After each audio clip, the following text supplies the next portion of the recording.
नमस्कार मंडळी, कसे आहात? हिरकणी सुकन्या चॅनलवर तुमचे मनपूर्वक स्वागत आहे.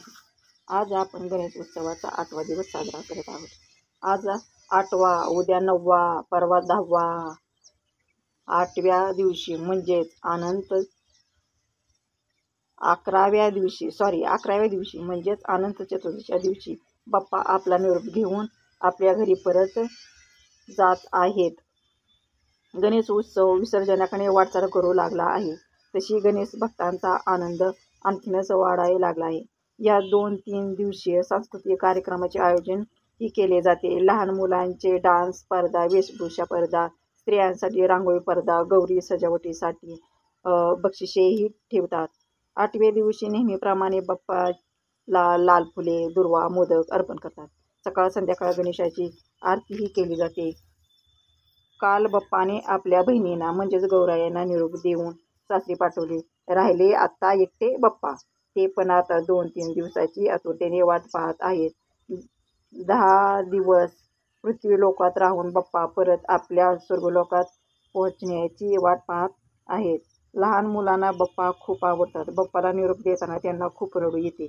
आजच्या दिवसाची खास कथा मित्रमैत्रिणींनो खास तुमच्यासाठी आहे. कथा ऐकण्यासाठी व्हिडिओ नक्की ऐका. गणपती आणि वाघ. एकदा काय झाले, बाप्पा जंगलात होते. अचानक खेळत असताना एक वाघ त्यांच्या समोर येऊन उभा राहिला. वाघाला बघताच सर्व प्राणी पळून गेले. बाप्पा घाबरले नाही. ते वाघासमोर शांत उभे होते. वाघाला बाप्पा म्हणाले, तू माझ्यावर हल्ला केला तर मला चालेल, पण तू जर माझ्या भक्तावर हल्ला केला तर मला चालणार नाही. त्याची शिक्षा तुला मिळेल. गणपतीने वाघाकडे आपल्या प्रखर तेजाने पाहिले. त्या तेजाने वाघोबा शांत झाले. तो बाप्पाच्या चरणाशी बसला. त्यानंतर तो वाघ गणपतीचा वाहन झाला, अशी एक आख्यायिका सांगितली जाते. या कथेतून आपल्याला हे कळते की गणपती भीतीवर मात करायला शिकवतात, विजय मिळवायला शिकवतात. जो भक्ताच्या रक्षणासाठी सज्ज असतो तोच खरा देव असतो. क्रोध व हिंसा यांना गणपती शांततेने आणि बुद्धीने जिंकतात. ही कथा बऱ्याच जणांना माहीत सुद्धा नसेल, तर ही होती आजची छोटीशी पण सुंदरशी कथा.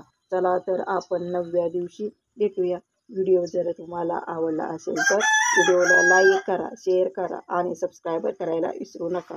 तोपर्यंत माझ्यासोबत म्हणा, गणपती बाप्पा मोरया, मंगलमूर्ती मोरया. गणपती बाप्पा मोरया, मंगलमूर्ती मोरया.